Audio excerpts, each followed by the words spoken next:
गोटे अर्थ होउची जेउ परिवार भितरे भाव थिबो परिष्कार परिच्छन्नता थिबो हृदय निर्मल थिबो भगवत प्रीति थिबो अतिथि सेवा करुथिबो सेई भलिया गृह को भगवान आसीबे जिबे ये जो शब्द लगे भगवान को पाखरे प्रकृत में भगवान तो सबु जगार पूर्ण होकर अछंती आ से आसीबे कौन जिबे कौन भगवान जाग्रत हेबे भगवत शक्ति सेठी जाग्रत हो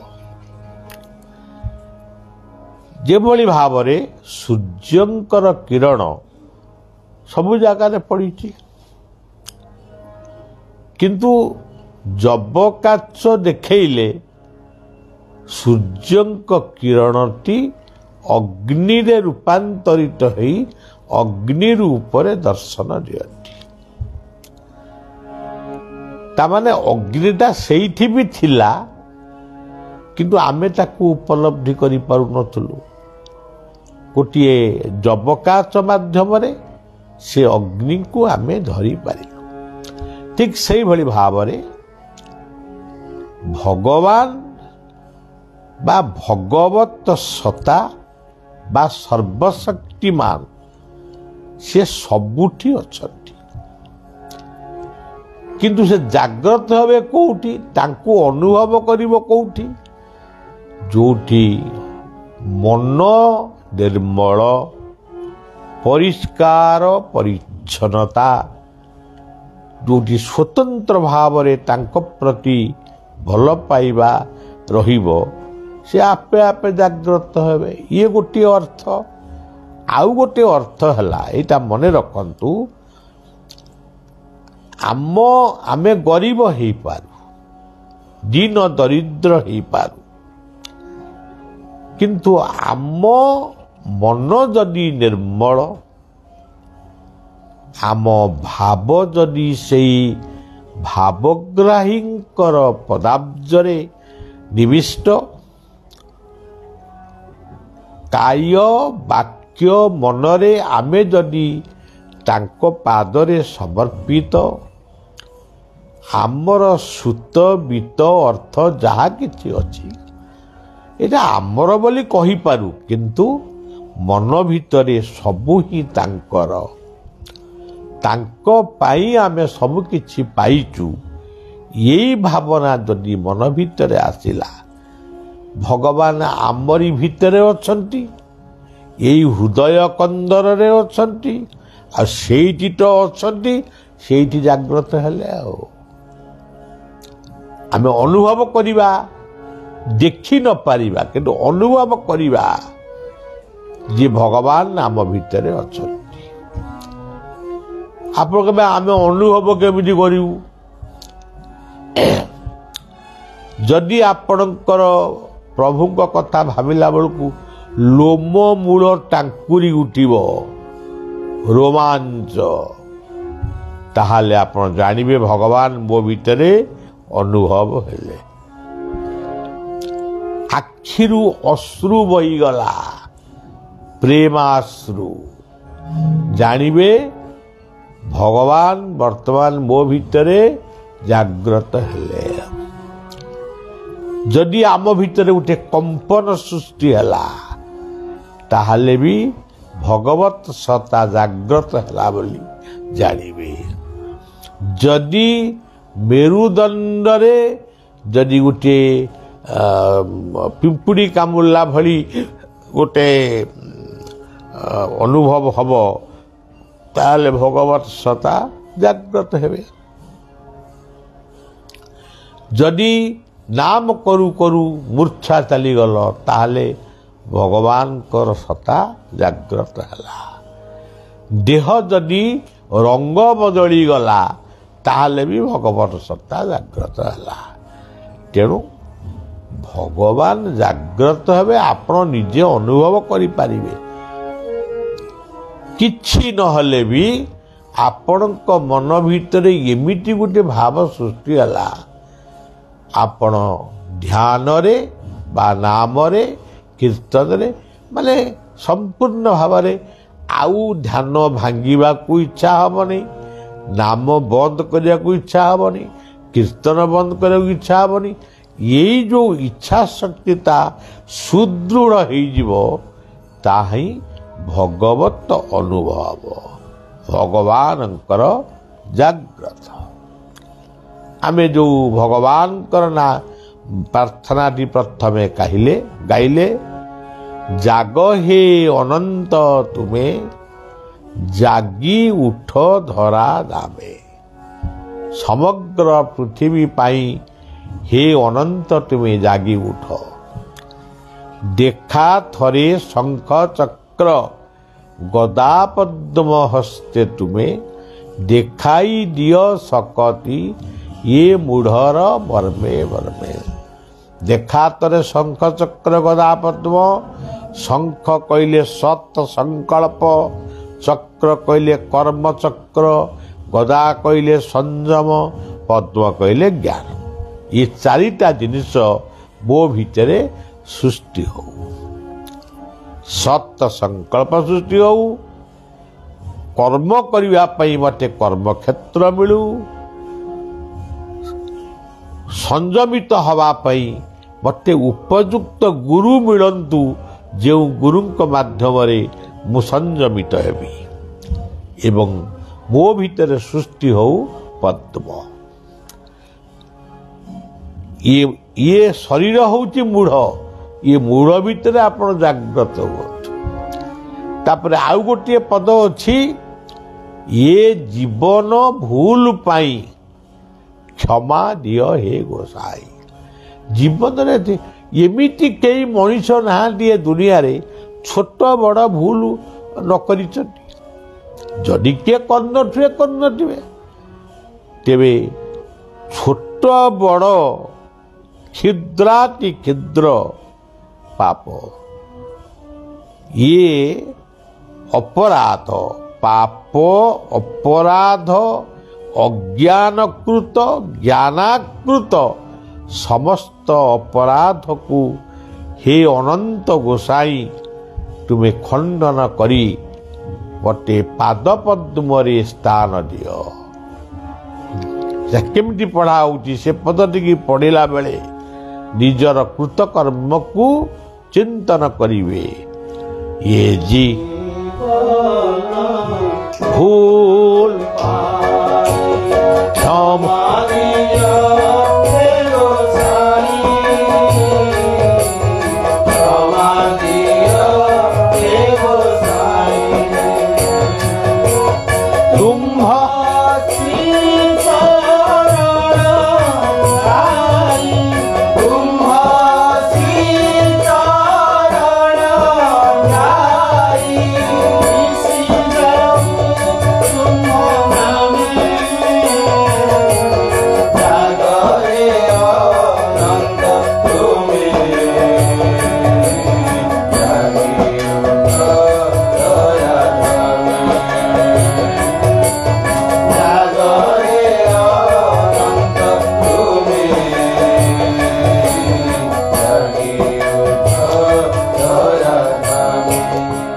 ଏଇ ଶେଷ ପଦର ଉପର ପଦଟି ହେଉଛି କଳ୍କି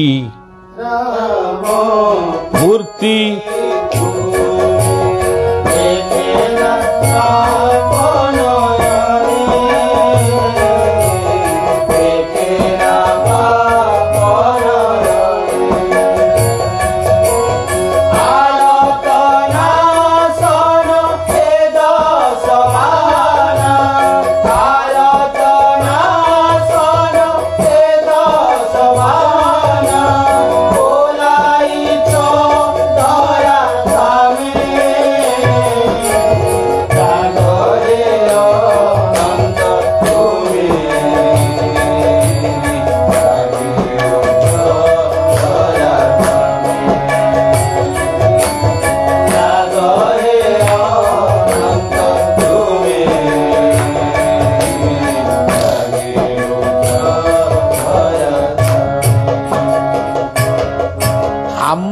ସମସ୍ତଙ୍କ ପାଇଁ କଳ୍କି କିଏ? ସମସ୍ତେ ଭାବୁଥିବେ କଳ୍କି କହିଲେ ଯେଉଁ 12 ହାତ ଖଣ୍ଡା ଧରିକିରି କଳା ଧଳା ଘୋଡ଼ାରେ ଚଢ଼ିକିରି ଆସିବେ ସେ ହେଉଛନ୍ତି କଳ୍କି। ଆଉ କଳା ଧଳା ଘୋଡ଼ାରେ ଚଢ଼ି କଳ୍କି ଆସିବେ ଇଏ ଗୋଟେ କଥା। କଳା ହେଉଛି ରାତ୍ରି, ଧଳା ହେଉଛି ଦିନ। ଏଇ ଧଳା କଳା ଏଇ ଦିନ ରାତି ଭିତରେ ପ୍ରଭୁ ଆସିବେ। କୋଉ ଦିନ ଆସିବେ? ଆମ ପିଲାଦିନୁ ଆମେ ଶୁଣୁଛୁ ଅମୁକ ମସିହାରେ ଆସିବେ, ସମୁକ ମସିହାରେ ଆସିବେ। ଆମ ମୁଣ୍ଡ ବାଳ ଆସି ପାଚିଲାଣି, ଦାନ୍ତ ବି ଦୁର୍ବଳ ହେଲାଣି, କାହିଁ ତ ଆସୁନାହାନ୍ତି। ଆଉ ଆସିବେ କ'ଣ? ସେ ତାଙ୍କର ନ ଆସନ୍ତୁ, ଆମର କ'ଣ ଯାଉଛି? ଆମେ କାହିଁ ଏତେ ବ୍ୟସ୍ତ? କଳ୍କି ଆସିବେ କୋଉ ରୂପରେ? ଗୁରୁଙ୍କ ରୂପରେ। ଆମ ଗୁରୁ ଆମ ପାଇଁ କଳ୍କି। ଆମ ଗୁରୁ ରୂପୀ କଳ୍କି ଆମ ଭିତରେ ଥିବା ଅଜ୍ଞାନ ରୂପକ ମ୍ଲେଚ୍ଛତ୍ୱକୁ ନିଧନ କରି ଆମକୁ ଜ୍ଞାନର ଆଲୋକ ଦେବେ, ପରିତ୍ରାଣ କରିବେ। ସିଏ 12 ହାତ ଖଣ୍ଡା କ'ଣ? 12 ହାତ ଖଣ୍ଡାଟା କ'ଣ? ସେ ଆଜିକାଲି ଆଟମ ବମ୍ ଫୁଟିଲାଣି, ଖଣ୍ଡା କ'ଣ କରିବ? 12 ହାତର ଚକ୍ର ହେଉଛି ଆମ ହୃଦୟ ଚକ୍ର। ଏଇଟା 12 ଦଳ ବିଶିଷ୍ଟ ଚକ୍ର ବୋଲି ଆକୁ କୁହାଯାଇଛି। ଏଇ ଚକ୍ରରୁ ଠାକୁର ବାହାରିବେ, ଆତ୍ମଶକ୍ତି ଜାଗ୍ରତ ହବ, ମଣିଷ ଭଲ ବାଟରେ ଯିବ। ତେଣୁ ସେ କଳ୍କି, ହଁ କଳ୍କିଙ୍କ ମନ୍ତ୍ର ଜପ କରୁନା। ଓମ୍ କ୍ଲିଂ କଳ୍କି ଦେବାୟ ନମଃ, ଓମ୍ କ୍ଲିଂ କଳ୍କି ଦେବାୟ ନମଃ, ଓମ୍ କ୍ଲିଂ କଳ୍କି ଦେବାୟ ନମଃ। ଆମର ଯେଉଁ ନାମଟି ପଢ଼ାଯାଉଛି ସେ ନାମରେ ବା କଳ୍କି ଅଛନ୍ତି। ଜୟ ରାଜା ସତ୍ୟ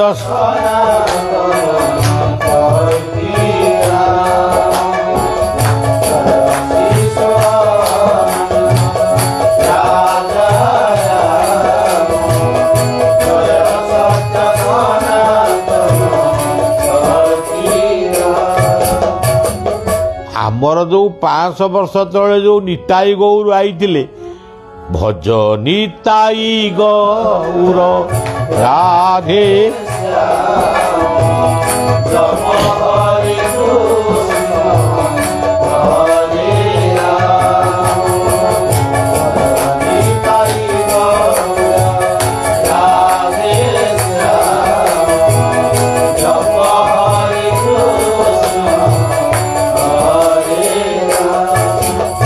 ନିତ୍ୟାନନ୍ଦ ହେଉଛନ୍ତି ବଳରାମ, ଗୌରାଙ୍ଗ ହେଉଛନ୍ତି ଶ୍ରୀକୃଷ୍ଣ।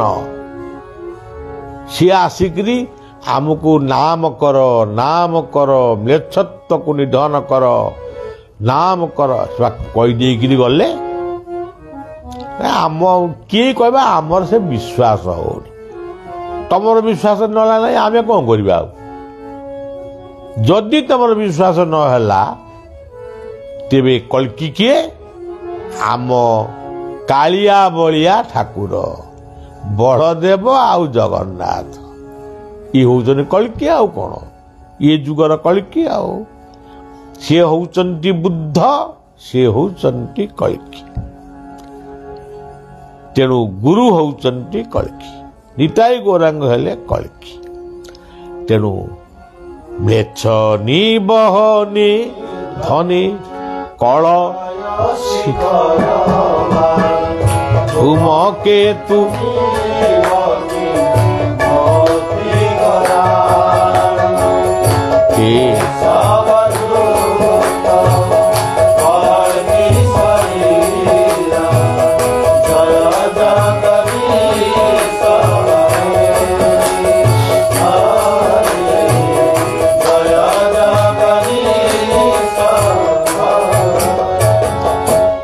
ଦେଖନ୍ତୁ ଗୁରୁ କେମିତି ଆମର କଳିକି ଦେଖନ୍ତୁ ଟିକେ ଭାବନ୍ତୁ।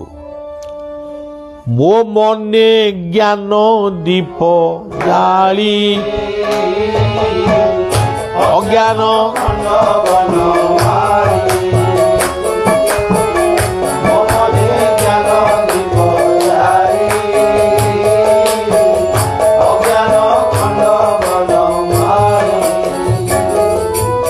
ଅଜ୍ଞାନକୁ ଯିଏ ନିଧନ କରନ୍ତି ସେ ହେଉଛନ୍ତି ଗୁରୁ। ଆମେ ଆଉ ଗୋଟିଏ ମନ୍ତ୍ରରେ ପଢୁଛୁ ଅଜ୍ଞାନଂ ତିମିରାନ୍ଧସ୍ୟ ଜ୍ଞାନାଞ୍ଜନ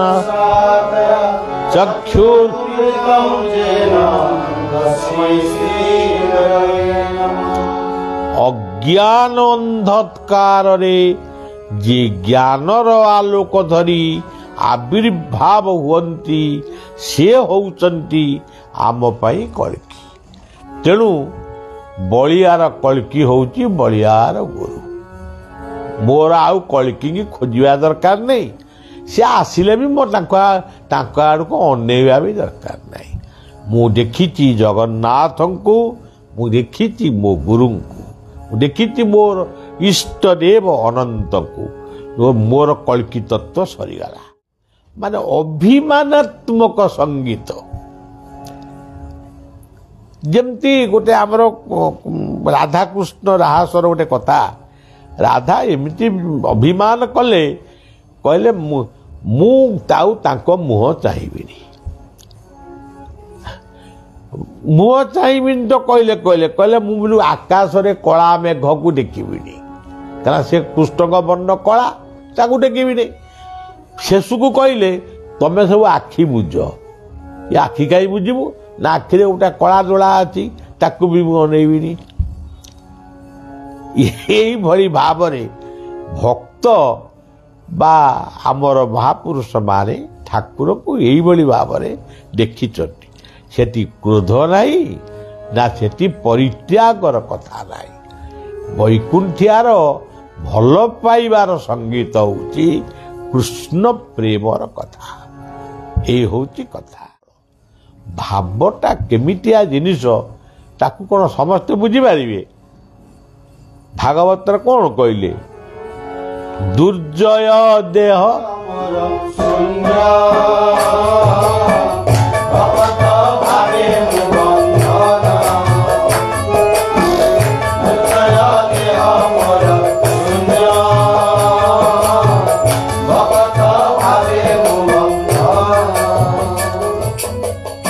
ତେଣୁ ଭାବ ବିନା ଭଗବାନ ବନ୍ଧନ ହେଇ ପାରିବେ ନାହିଁ।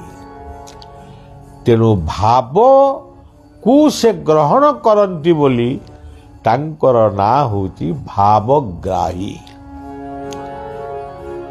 ସେ ସେଥିପାଇଁ ଭକ୍ତର ସେ ହେଉଛନ୍ତି ଭଗବାନ।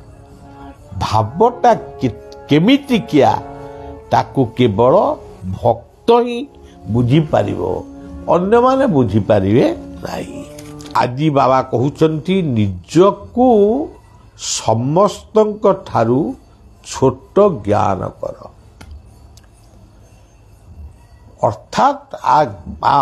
ଅର୍ଥଟା କ'ଣ? ଅର୍ଥାତ୍ ତମେ ଯେତେ ପାଠ ପଢୁଛ ପଢ଼, ଯେତେ ଅର୍ଥ ସତ୍ ଉପାୟରେ ଅର୍ଜନ କରୁଛ କର। କଳାଧନ କଥା ନୁହଁ। ସତ୍ ଉପାୟରେ ତୁମେ ଭଲ ବୁଦ୍ଧିଆ ହୁଅ, ଭଲ ବିବେକୀ ହୁଅ, ଭଲ ବିଚାରବନ୍ତ ହୁଅ, ଭଲ ଶିକ୍ଷିତ ହୁଅ, ଭଲ ପଦପଦବୀରେ ରୁହ, ଭଲ ଘର କର, ଭଲ ପୋଷାକ ପିନ୍ଧ, ଭଲ କୋଠା ଘର କର, ସେଥିରେ କିଛି ଆପତ୍ତି ନାହିଁ। କିନ୍ତୁ ଗର୍ବ କର ନା, ମୁଁ ଏମିତି କରିଦେଲି, ଏମିତି ଗୋଟେ କୁହ ନା। ସବୁବେଳେ ନମ୍ରତା ଗୁଣକୁ ଆଚରଣ କର। ତମ ଭିତରେ ଅହଙ୍କାର ସୃଷ୍ଟି ନ ହଉ।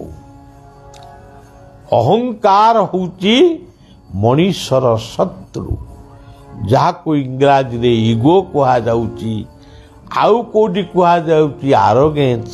ଇଏ ଅହଙ୍କାର, ଇଏ ଅହଙ୍କାରରୁ ଦୂରେଇ ରୁହ।